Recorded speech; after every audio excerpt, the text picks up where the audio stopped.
Hi everyone, this is Mrs. Kirk signing in again. I had some requests to go over a few homework questions. So I'm going to use this video to walk us through these particular homework questions. If you feel like you want a particular question, hopefully you can just fast forward to that problem. But these are the 7 questions that I'm going to go over today in this video. So these homework questions are coming from either this textbook here or it was a worksheet provided for you on WITS. All right, so here we go. I'm going to have handy with me my paper and pens and just work you through. Starting with homework 12.5, these are the 3 questions I'm going over, and I started them on this page. Again, if you need to fast forward at any point in time in the video, oops, sorry, I bounced my contraption here. Feel free to go ahead and fast forward. I'll put the heading up on top so that you can just fast forward to what homework number you want and then just look at the following questions. Also for this, I've made a cheat sheet, so to speak. This is my note card that I'm going to be using and referring to just so I don't have to write it on every single piece of paper. I wrote down here my chart with their conversions on top. I wrote down my sum and difference formulas. I wrote down my double angle formulas, and on the back I've got my half angle formulas. This is all my note sheet for chapter 12. So I'll just be kind of sliding this in and out as needed. All right, so the first question that I received was question number 63 from this homework. Now, this question is a little bit deceiving because when you look at it, you're thinking, oh boy, do I convert these to sine and cosine? Do I do some foiling? And actually the answer to that would simply just be no. The quickest way to do this question would be just to jump right to my t-chart. It's already factored for me. So I'm gonna go ahead and make my t-chart. And on this side, I'm left with tan of theta is equal to 1, because you would add 1 to both sides. And on this side, I'm looking at secant theta is equal to 1. Let me do the left-hand side first, and I'm going to have my chart handy here. So on the left-hand side, I'm going to be using that SRQ strategy. Over here, the sign is positive, it says positive 1. The reference angle, so I'm looking over here, tangent 1, my reference angle is pi over 4. And then I'm looking for the quadrant where tangent is positive. So I'm going back to that all students take chemistry.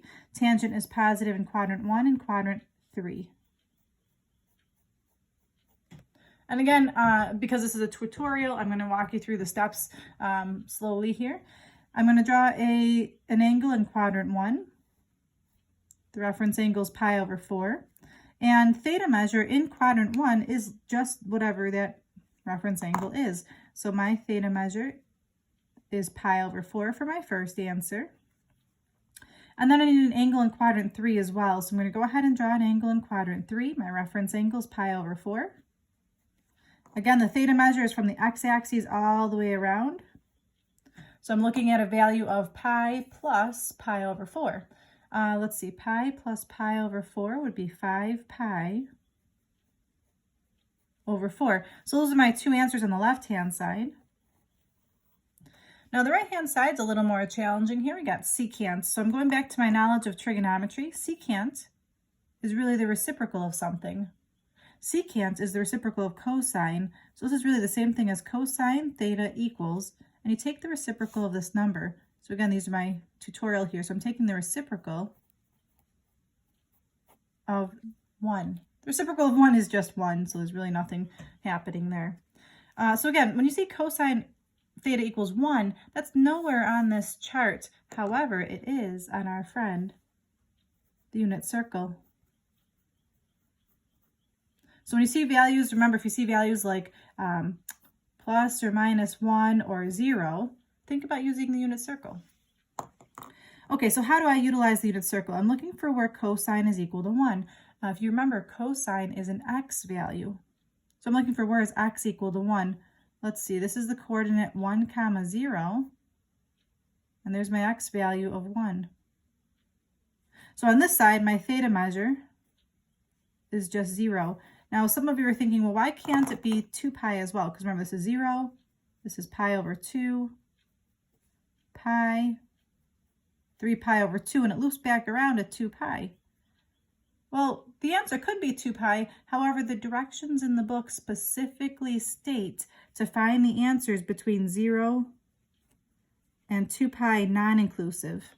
I mean, otherwise you could say the answers are 2 pi, 4 pi, 6 pi, and just keep circling around. So my only answer for this one is 0.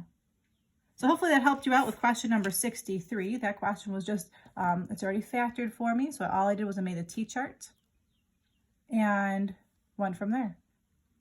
All right, here's my 71. I wrote it right next to it so I could just move this along. Again, if you need to pause and go back to 63 and, rewind it and understand that question, feel free to do so. But I'm moving on to 71 now. For 71, this question is not factored for me. And this one, I would go ahead and recommend changing tangent to be sine over cosine.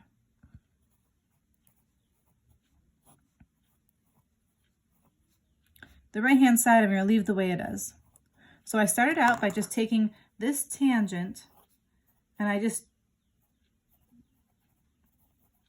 changed it to have sine and cosine in it. Now at this point, I'm thinking it still looks kind of yucky. I don't really like a fraction equal to a non-fraction term. So I'm going to put this over 1 and cross multiply. So let's see, if I'm cross multiplying this, I'm going to be left with sine of theta is equal to 2 sine theta cos theta. So let's see, at this point, I'm going to go ahead and try to get this equal to 0. So in order to do that, I'm going to move the 2 sine theta cos theta to the left-hand side. So this becomes sine theta minus 2 sine theta cos theta is equal to 0. At this point, I'm noticing that there's going to be a GCF in this question. See, there's a GCF of sine. So I'm going to factor out sine theta. I'm left with 1 minus 2 cos theta. And now I can make my T-chart. So on the left-hand side, I get sine theta equals 0. On the right-hand side, I'm going to be left with, I'm just going to write it down so I don't make a mistake here. 1 minus 2 cos theta equals 0. I would subtract 1 and then divide by negative 2. So that leaves me with cos theta equals subtract 1, so 1/2. All right, so on the left-hand side, here I am again with a 0 value. When I see 0, you're thinking of the unit circle. All right, so the unit circle, where is y equal to 0 on the unit circle? That's what I'm trying to figure out. Where is the y value equal to 0 on a unit circle? Let's see, where is y equal to 0? How about here, 1, 0, and negative 1, 0. So my theta measures are 0 and pi. Remember, that's 0, that's pi. On the right-hand side, I'm going to go ahead and do my SRQ strategy. Let me zoom out just a smidge. All right, so on the right-hand side, I've got my SRQ. The sign is positive. Now that reference angle, I'm going back to my cheat sheet here. Where is cosine equal to 1/2? Cosine is equal to 1/2 at pi over 3. Where is cosine positive? So I'm going back to that all students take chemistry. It's positive in 1 and 4. All right, so again, if it's in quadrant 1, I mean, at this point, maybe you don't even need to draw it anymore. The reference angle is the answer in quadrant 1. In quadrant 4, I'm going to draw that for myself. Let's see, this is pi over 3 for my reference angle. I'm going all the way around. Let's see, so it's really going to be 2 pi, because remember this is 2 pi. Take away pi over 3. 2 pi, take away pi over 3. Well, 2 pi is really the same thing as 6 pi over 3. 6 pi over 3, take away pi over 3. We're looking at 5 pi over 3. And those are my 4 answers for question number 71. So again, if you need to pause the video for a minute and just jot all of this down or rewind, this would be a good time to do that. I'm going to go ahead and move my paper up and work on question number 75. going to start by copying it down. I know you can't see me just yet. Oh, actually, you can still see me writing 75. I'll move my paper in just a moment. I'm just going to copy down the question. Let's see.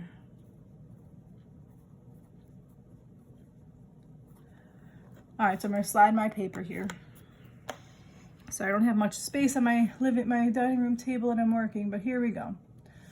Okay, so here's the last question that someone had asked about this homework. So for this question, if you notice, sine is the only trig function listed. So if that's the situation, I can just go ahead and substitute x's in place. So it's 2x squared minus 5x plus 3 equals 0. Now this just becomes a normal factoring question. You can factor this by splitting the middle, or you can factor this by guess and check. Because this is a tutorial, I'm just going to go ahead and walk you through how I would do this with guess and check at our level. I'm going to 2 parentheses. Factors of 2x squared are 2x and x. Now I'm looking for factors of 3. And this is where you might need to use a pencil just in case you make a mistake here. So I'm going to grab my pencil. Factors of 3 are 3 and 1. So I'm just going to try 3 and 1. They have to add up to -5 somehow. So if I'm doing the inners, I get a 3x. If I'm doing the outers, I get a 2x. Can those somehow add up to a -5? Well, for that to happen, they both have to be negative. So let me just double check. If I make these both negative, now I just have to double check that -3 times -1 is in fact +3. And it does check. So actually, I was just guessing at that question, but that looks like that works out quite nicely. If it didn't work out, I would just swap the 3 and the 1. So I'm just going to make this a little bit bolder. All right, so I'm going to continue on. I'm going to go ahead and make my T-chart here. And in my T-chart, I'm going to go ahead and just change the x's back to sine, because in the question I was using sine. So on this side, I have 2x minus 3 equals 0. This is x equals 3/2. So in other words, sine theta equals 3/2. And on this side, I get x minus 1 equals 0, or x equals 1. And just substitute x with the sine theta again. Okay, so now I'm looking at my answers here, and I have to interpret these answers. Sine theta equals 1/2 or 3/2. That's a signal to me that number is too big. If you remember a sine curve, just going back to what a sine curve looks like, a sine curve looks like this, going up to 1 and -1. So a sine curve cannot go beyond 1. It cannot go beyond -1 as well. 3/2 is 1.5. That's beyond 1. So you just reject this side. On this side, sine theta equals 1. So again, I'm using that unit circle. And let's see, where is y equal to 1? That's this spot right here, 0, 1. And that's the value pi/2. So this question only had one solution. Again, if you need to pause the video, go ahead and do that. I'm just going to go on to the next set of questions. I'm turning my page here. So here's the next set of questions that I'm going to work through. Someone had asked about 3 questions on homework 12-6. So I'm going to start with question number 23, the secant of -pi/12. Secant is not one of these sum and difference formulas that I know. The sum and difference formulas I have are for sine, cosine, and tangent. So the first thing I need to do is manipulate this to put it in terms of sine, cosine, or tangent. Well, I know that secant is really the reciprocal of cosine. So that means that this is the same thing as 1 over the cosine of -pi/12. So that was the first thing I did. I changed secant to be in terms of cosine. So let's see here. They want me to use the sum and difference formulas. So I have to think about how can I get a -pi/12. Actually, let me look back over here at my handy chart. So I have to use these numbers, 2pi/12, 3pi/12, 4pi/12, and somehow add or subtract 2 of these to get a -pi/12. Well, there's 2 ways you can do this. You could do 2 pi over 12, take away 3 pi over 12. Or I could do 3 pi over 12, take away 4 pi over 12. Just to be consistent with the answer key that I posted on WITS, I'm going to use 3 pi over 12, take away 4 pi over 12. All right, so I'm going to slide this over so maybe you can see what I'm doing here. So this is the same thing as 1 over the cosine of, I need this to be negative, so 3 pi over 12, take away 4 pi over 12. That would give me negative pi over 12. So now on the bottom here, this is a difference formula. So I'm looking at my handy cheat sheet here. There's my cosine of alpha minus beta. And I'm going to use cosine alpha, cosine beta, plus sine alpha, sine beta. All right, so I'm going to rewrite this as 1 over, so again, I'm using this formula here. Cover up the rest that I'm not using, I suppose. No, that doesn't work. I'll just write it down. I'm using formula number 4. I'll just write it down on the side. Formula number 4 here. So cosine alpha, which in this case is 3 pi over 12. Then it says cosine beta, which in this case is 4 pi over 12. Then there's a plus. I'm gonna move my cheat sheet out of the way here because I need more space. Plus sine of alpha, which is 3 pi over 12. And then sine of beta, which is 4 pi over 12. Okay, I can continue this on. I know that these are 3 pi over 12 and 4 pi over 12 are just from this chart, everyone. So I'm going to take this off the screen, but this is where I'm coming up with these values to fill in. So at this point, I'm just going to fill in the values that I know. This really becomes 1 over radical 2 over 2 times 1/2 plus another radical 2 over 2 times radical 3 over 2. Let's see, the bottom here, I can go ahead and simplify that to be radical 2 plus radical 6 all over 4. Just multiply top times top, bottom times bottom, adding in the middle, top times top, bottom times bottom. All right, so at this point, I'm going to go ahead and just remember this is called a complex fraction. So the strategy I'm going to use here is to get a common denominator in both of the fractions and then cross off my denominators. So this is really the fraction 1 over 1. My denominator I'm going to use is 4. So cross off my 4's. And then I can simplify what I've got on the next line. So I've got here, let's see, this is 4 over radical 2 plus radical 6. And the last thing I'm going to recommend here is to rationalize. So to rationalize this, I'm going to multiply by radical 2 minus radical 6 on top and bottom. So on top, this becomes 4 radical 2 minus 4 radical 6. And the bottom, just multiply that out, becomes 2 minus 6. So I've got 4 radical 2 minus 4 radical 6 all over negative 4. And then that divides out quite nicely. The negative 4 and positive 4 reduce to be negative 1 radical 2.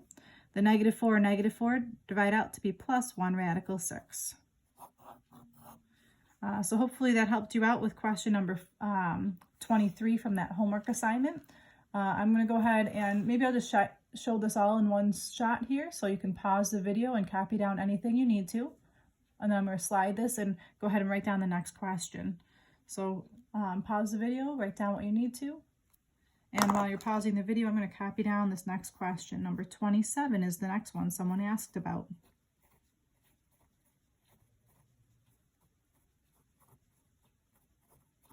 All right, so here I am with the next question, number 27, all written down. This question looks pretty difficult, but actually all you want to do is match this setup with one of these sum and difference formulas. So for question number 27, I'm looking here, it says cosine, cosine, minus sine, sine. So I'm looking here for cosine, cosine, minus sine, sine. It's the first formula. Cosine, cosine, minus sine, sine. So this is really the first formula here on my cheat sheet. This is my alpha, this is my beta. Whoops. This is my alpha, this is my beta. So this is really the same thing as cosine of alpha plus beta, which is cosine of 70 plus 20, and these are all degrees, everyone, which is the same thing as cosine of 90 degrees. Wait a second, the cosine of 90 degrees, that's from my unit circle. Here's my 90 degrees, that's 0, 1. The cosine is the x value, so this is just the number 0. Okay, that's my step-by-step for number 27. I'm going to go ahead and copy down the last one someone had asked about, which was number 31. It's going to be very similar to this.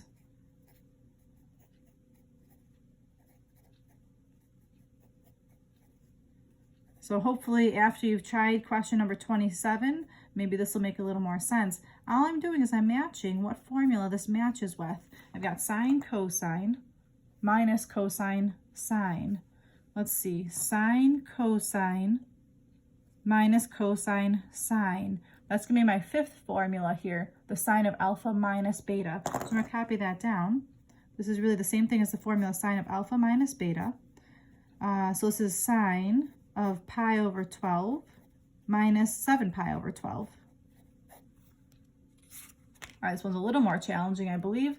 Let's see, this is really the same thing as the sine of negative 6 pi over 12. Wait a second.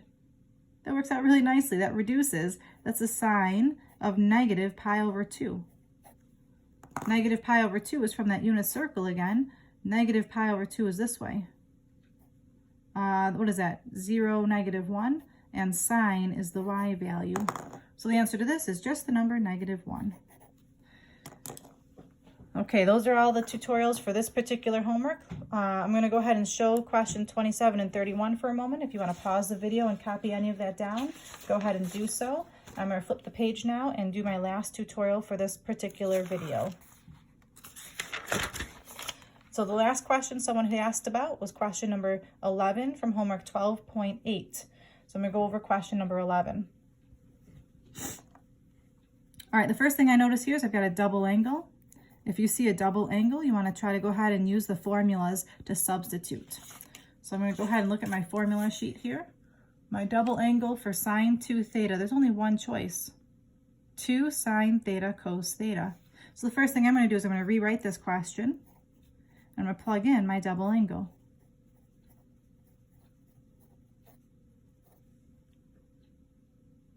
Okay, now from here, I've got multiple trig functions, but they're all like the smallest they can possibly be, sine and cosine. You can't get any smaller than that. So I'm going to go ahead and take out a GCF. So here's my GCF of cosine. So let's see, I'm going to take out a cosine theta. I get 1 minus 2 sine theta left. So again, I just took out a GCF out of both of those things. If it makes more sense to you, you can even fill in like distributing the negative sign and dropping that parentheses. Maybe that parentheses was throwing some of you off. Okay, so now from here, I'm just making my t-chart. On the left-hand side, I get cos theta equals 0. On the right-hand side, I'm going to be left with, I'm going to subtract 1 and divide by negative 2. So sine theta equals 1/2. Here's that 0 again, so it's going to be using the unit circle. So we're looking for where cosine is 0, where x is 0. We're looking at 0, 1 and 0, negative 1. Cosine is the x value. So let's see, this is the value pi over 2 and 3 pi over 2. So those are two answers on the left-hand side. On the right-hand side, I'm using my SRQ strategy. The sign is positive, the reference angle. So I'm going back over here to my chart. Where is sine equal to 1/2? The reference angle is pi over 6.